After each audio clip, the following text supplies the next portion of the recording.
I'm just pissed. I can't stand this rule. Why does this rule exist, Dean? Why does it exist? So, I'm gonna give you a little background on the rule. That's what I want. This rule goes back to, I've researched it. We're talking 1926.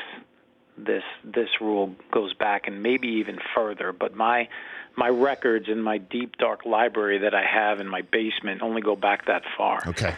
And again, it goes to if you put the ball out of bounds in the end zone, it's treated differently than in the field of play. The end zone is different. Okay, so we all accept that the end zone is different. If you get the ball in the end zone, in your opponent's end zone, it's a touchdown. Right? If you put the ball in your own end zone, it's a safety, and it's different in the field of play. So it's consistent with every time you put the ball in your opponent's end zone, it's a touchback. And with the end zone, there's great risk and there's great reward.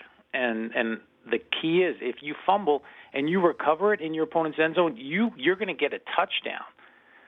And the key there is you didn't recover. You did two bad things. You fumbled. You didn't recover it. So why are we going to give you a do-over?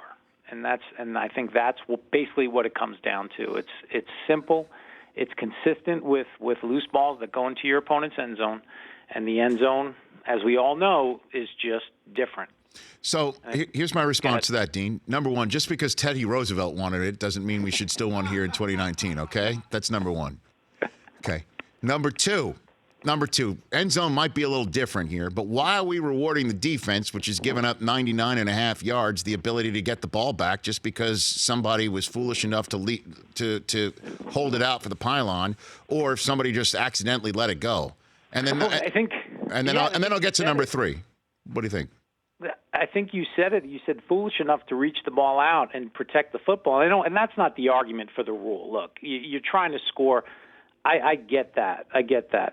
But here's the thing: if think about it the other way. Think about it the 5-yard line. The offense is at their own 5-yard line, and they fumble, and that ball goes out of bounds at the half-inch line. Okay, they're going to get the ball at the half-inch line. If it hits the pylon, it's going to be a safety. Is that unfair? Because it's the same concept. It is the same concept. I guess it's the same concept, but it's different in the fact that the defense is getting rewarded for a player that's trying to make a big offensive play after they've given up, more likely than not, a large enough amount of time for their backs to be against the wall. And I understand that this is kind of apples and apples, but I'm talking about an offensive team that's going in to score. Right, and so suddenly they're making a aggressive play to score, and because of a 2-inch difference, they're losing the football. But you're saying, and your other argument is that because the defense has allowed the offense to get all the way down the field, and now we're rewarding them. Yes. But what if the offense, the other team threw an interception, and the defense returned it to the 5, and now New Orleans is starting first and goal at the 5.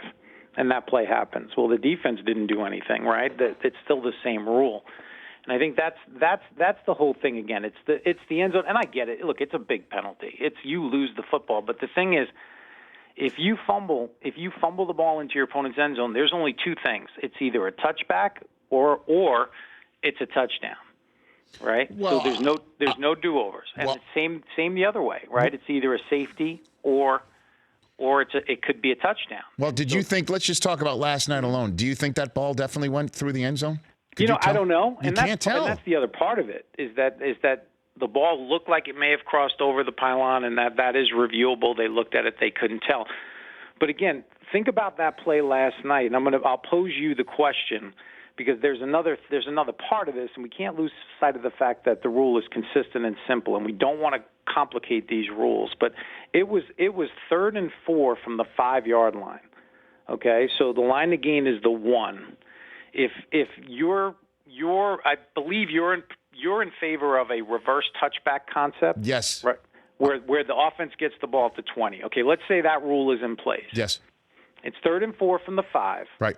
The ball is fumbled somewhere near the 1-yard line, pretty close. Yes. There's also an offensive hold called on the play.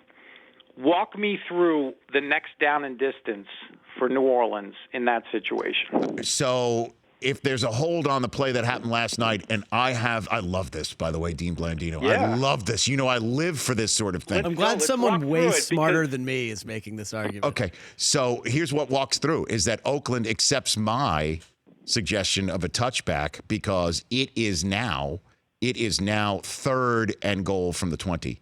You don't lose, you don't change it down. It's not first, you don't get a fresh set of downs because you fumbled through the end zone. It's 3rd and goal from the 20. Or if the play happened, if the play happened, then you decline the penalty because you're taking the result of the play, which is a fumble into the end zone and a reverse touchback, 3rd and goal from the 20. Why would it be 3rd and goal? Why wouldn't it be 4th and goal? Because it was 3rd and goal. That's why. So we're going to replay the down from the 20. Correct.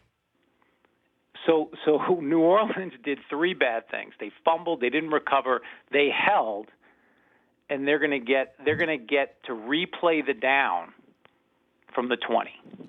So now that we're workshopping it, how about loss of down? It's like and millions intentional of people grounding. are watching us trying to figure this out on the field, by the way. So we're trying to work through this. But well, okay. Dean, I know you're trying to work through this, but we're trying to make sure that something completely punitive isn't so punitive, and it's just flash of an eye. I mean, at least when Derek Carr reached for the pylon a couple of years ago, ball flew out of his hand. It hit the pylon. You could tell.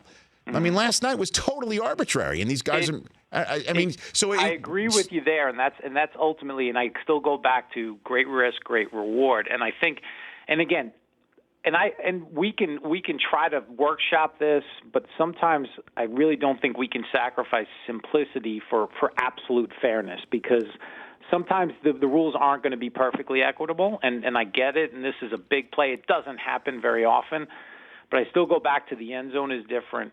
And that play last night, had we had a reverse touchback type of rule, it would have been pretty complicated to try to work through all of it. Whereas the way the rule is now, it's a touchback.